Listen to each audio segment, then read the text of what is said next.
Hey, welcome back. Thanks for joining me again. This is part 3 out of probably the final part. If you haven't seen part 1 and 2, please go check the card up above and watch those first. We're on the final stages here and pretty much wrapped up at this point. Nothing's ever done, as I'm sure you're aware, but this is a much better stage than it was. So I'm going to start the time lapse now because it took a really time to do. Took about 5 days end to end, not consistently, of course. I was only doing like a couple hours a day. I have a life and work and stuff. But it took much longer period of time because I was trying to make sure nothing went down, as in like the internet was still working for as much time as possible and there's as little downtime as possible. So most of the reason it took a lot longer is because I started like moving cables over. So I unplugged cables which weren't important, labeled those, bundled those up, and then started run those over to the other rack. And then started to install them into the cable manager. And I did as many of those as possible without disrupting the current network. And then at a certain point I had to cut over where I changed to the new UXG Infinity, or the new UXG-Pro, apologies. Again, there's a video for that if you want to see that. I did a review on that, on that new switch. I changed from an Edge router Infinity to that UXG-Pro. And so far it's going really well, to be honest with you.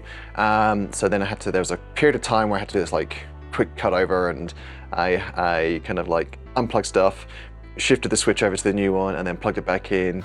Everything was pre-configured before I did this, so there was about maybe half an hour of downtime maximum, and that's where I unplugged the ONT, which is Optical Network Terminal cables. For those who don't know what an ONT is, that is what the ISP uses to, puts on the outside of the house, and that's where fiber from CenturyLink here comes into that box, and it turns it from fiber connection into Ethernet connection.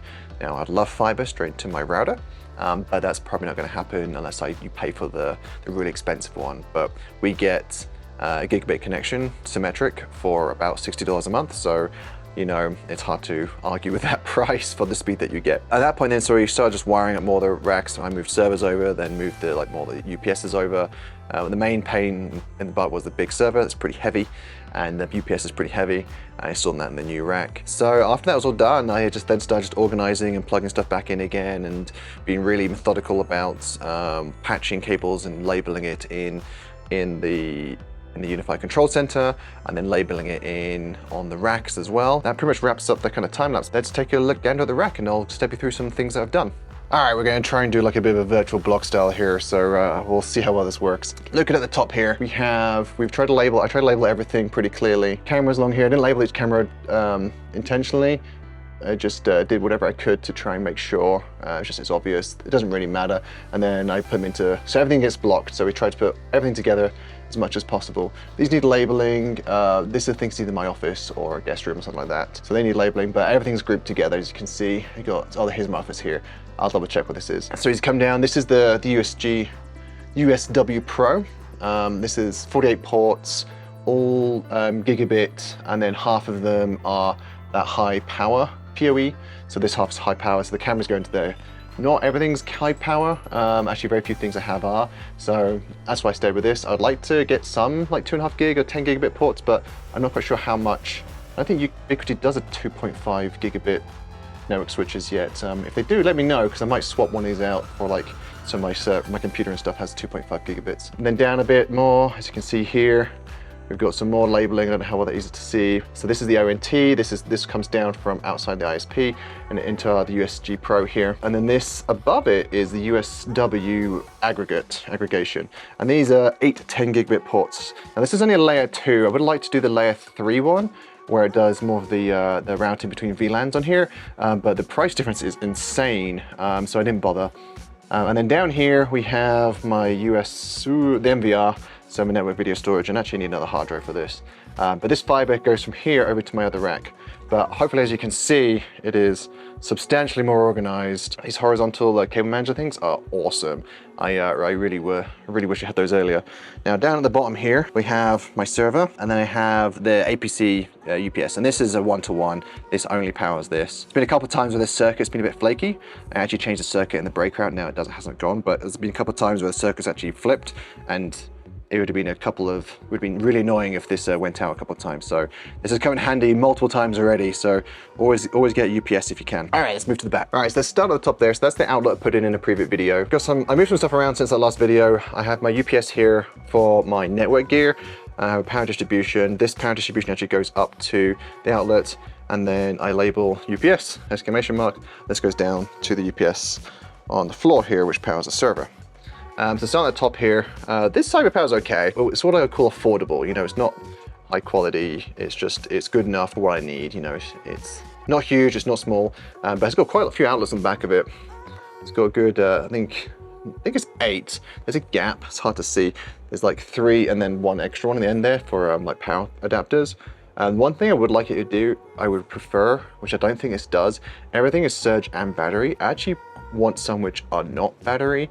I want some which are just surge, which the big APC one does, and as does the my other little one on the other rack. So as you can see, really important when you put these in here, always try and put the cable in and then cable tie it down to this rack here. It just means that if someone gets yanked on this, you're not going to pull out the organizer there. And beyond that, so that's the big switch at the top here, and then this is the UGX or UXG-Pro, the router. I did find out you can turn this off remotely in the software, this modem outlet on the software inside the control center. And this USW-Aggregate is tiny. It's kind of adorable. But anyway, these are all plugged into my UPS, as you can see here. So if the power goes out for whatever reason, none of my access points go out and none of my cameras go out. And so cameras and network and Wi-Fi still work, internet stays up. Cool. And then moving down to the back here, we have the server, which is now sitting on these rails. Again, this is the first time I've used rails for servers, and I really wish I used them earlier because it makes life so much easier.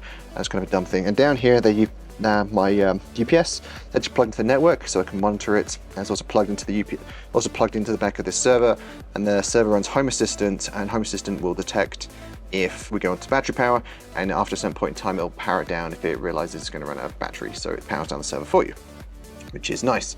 We have a dedicated, these are long USB cables. I have a ZigBee stick and a ZWave stick, and I ran them up into the ceiling. They have their own little hooks, and they're hanging in the ceiling to try and stay away from as much interference as possible. Not the best cable management in the world, but compared to what it was, it's substantially better than what it was. So we actually have a lot of cables that go through these hooks, they're way down, and I try to loop excess cable because not all the cable lengths are the same length. And even only one of them was super annoying, where I actually had to add a joiner in the middle of it, but that's the way it is.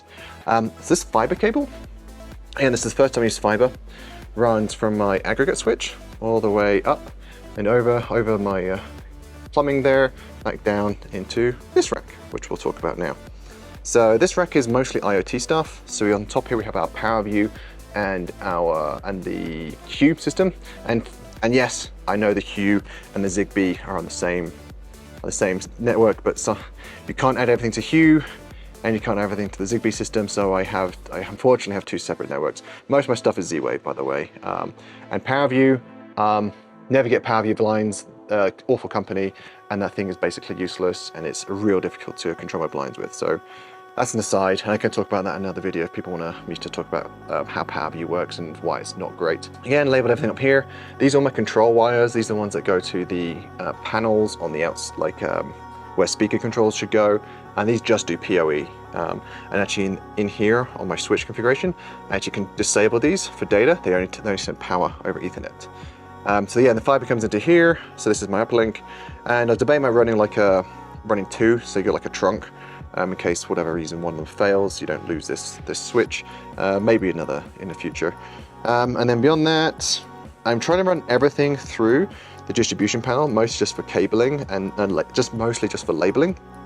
So like the Hue and the PowerView here are actually labeled, and they're up here, but they actually come to the back of this panel. We put them into the switch, and then the cable that goes into the back of these is, we actually have these little PoE adapters, which break up PoE into power and data for these, because this is actually micro USB, and that's like a DC 12 volt or something.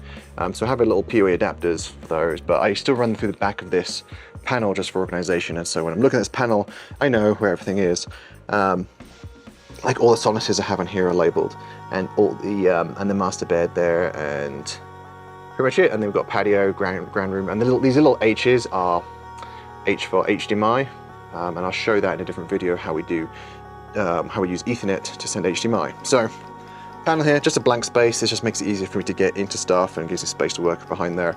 I could probably put one space in here, but I didn't do that in the end. This is a small UPS. This literally just gives power to 7% load. Yes, it's just this switch on it at this point, to be honest with you. Yeah, it's just that switch now. So that's why there's like no load. And this could do 500 watts though, to be fair. So if I did 500 watts, this would be almost 50% load, because I think it's a kilowatt.